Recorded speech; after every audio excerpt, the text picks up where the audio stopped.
मैंने मेरे मिस्टर से कहा कि अगर घर में रहूंगी और मरूंगी तो मरीज कहलाऊंगी, लेकिन समाज के लिए काम करते हुए मरूंगी तो शहीद कहलाऊंगी। आज समाज के लिए काम करने का,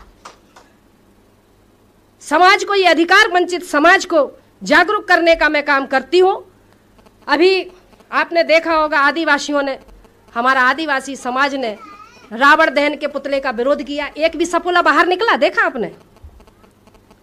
चुटैया वाला निकला बाहर? नहीं निकला। रावण का दहन क्यों?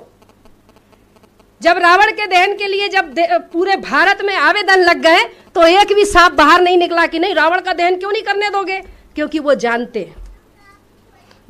हैं कि अगर रावण के दहन पर अगर हमने प्रतिबंध लगा, मतलब उसको खोलने की बात करी, तो मैं भी कमजोर नहीं हूं।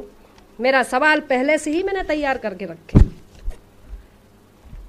मैंने सभी संगठनों को लिख करके दे दिया कि अगर आपके ऊपर कोई डबल FIR करता है कि रावण के दहन होना चाहिए, तो मैंने कहा सबसे पहले उससे पूछना कि अगर रावण का दहन एक स्त्री के हरण के लिए किया जाता है तो सबसे पहला अदालत में जजों के सामने, हाई कोर्ट का जज हो या सुप्रीम कोर्ट का जज हो, कहना कि इंद्रदेव ने ऋषि गौतम की पत्नी अहिल्या के साथ बलात्कार किया, उसका अपहरण किया, उसका दहन क्यों नहीं?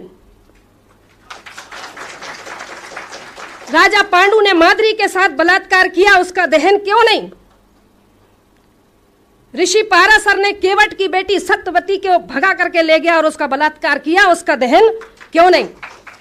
बृहस्पति की पत्नी तारा का हरण वन मंत्री चंद्र ने किया। ये मैं नहीं कह रही हूं, उनके धर्मशास्त्र कह रहे जो उनके बाप दादों ने लिखे। तो वन मंत्री चंद्र ने अपहरण कर बलात्कार किया, उसका दहन क्यों नहीं? ब्रह्मा ने अपनी पुत्री सरस्वती का अपहरण किया, बलात्कार किया, उससे बेटी पैदा करी, उसका दहन क्यों नहीं? राजा नरक की रानियों के साथ कृष्ण ने जबरदस्ती विवाह किया, उसका भी तो दहन होना चाहिए ना। कृष्ण ने स्वयं की बहन सुभद्रा का अपहरण किया, उसका भी दहन होना चाहिए। कृष्ण, अब आप सोचते होंगे कृष्ण और राधा का संबंध क्या है? राधा कृष्ण की मामी है उनके धर्म के अनुसार। अगर कोई भांजा मामी के साथ रंग रलियां मनाएगा तो क्या कोई छोड़ेगा? उसका भी दहन होना चाहिए। इसी तरह भीष्म पितामह, महाभारत में भीष्म पिता ने अंबे अंबालिका का अपहरण किया, 3 लड़कियों का अपहरण किया, अंबे अंबा अंबालिका, उसका भी दहन करो। रावण का दहन करेंगे क्योंकि वो अनार था, वो हमारा मूल निवासी राजा था, उसको कहते हैं ब्राह्मण है। वाल्मीकि जी को कहते हैं ब्राह्मण है। आज हमारा जो भंगी समाज है, वाल्मीकि समाज है, वो सोचता है कि वाल्मीकि जी ने रामायण लिखी। अगर रामायण लिखी तो सुंदरकांड के दोहा क्रमांक 58 में यह क्यों लिखा कि ढोल गवार शूद्र पशु नारी सकल तारणा के अधिकारी? क्यों लिखा? यह लिखा है। ब्राह्मण जितने भी हमारे देश में आक्रांता आए, सबने भाषा के नाम पर बेवकूफ बनाया।